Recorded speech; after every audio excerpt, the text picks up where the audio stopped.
One of the final operations to reach the people in East Timor saw troops sent to the mountains near the western border. Cameraman Warrant Officer Al Green follows the patrols in. The 5th Aviation Regiment Black Hawk helicopters, loaded with INTERFET soldiers, headed for a village high on Mount Kavlaki.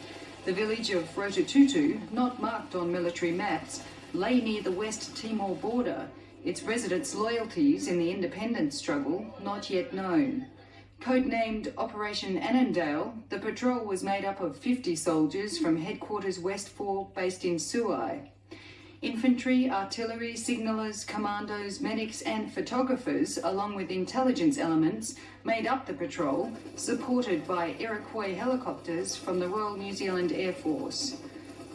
The reason for the patrol was threefold: to find out where the village sympathies lay, demonstrate INTERFET freedom of movement, and assess the humanitarian aid requirement.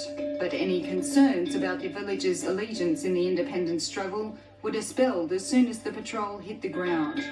The telltale signs of Falentil t-shirts and warm greetings confirming it as a military-free area. Locals explained how independence leader Janana Guzmao had used the village as a hideout for 4 years before his capture in Dili in 1992. Operation Annandale provided immediate support to the local people, with several of the desperately ill medevaced out by Australian and New Zealand helicopters.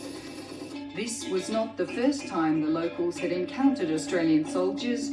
According to those old enough to remember, commandos had operated above the village in World War II. Living in the clouds made working conditions difficult for the Australians, many of whom were used to the balmy temperatures of North Queensland. At 1,100 metres above sea level, the temperature plunged every afternoon as torrential rain hit.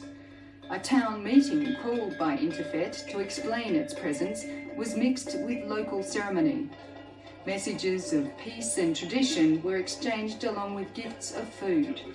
Ration-packed chocolates, sugar and sweets were more than welcome in return for sweet potato and locally ground coffee. Considering the diversity of the units which made up the patrol, the mission was deemed a success. Pasti ke laut, sayangku begitulah takdirnya. Raihlah tanganku, ambillah seluruh jiwaku.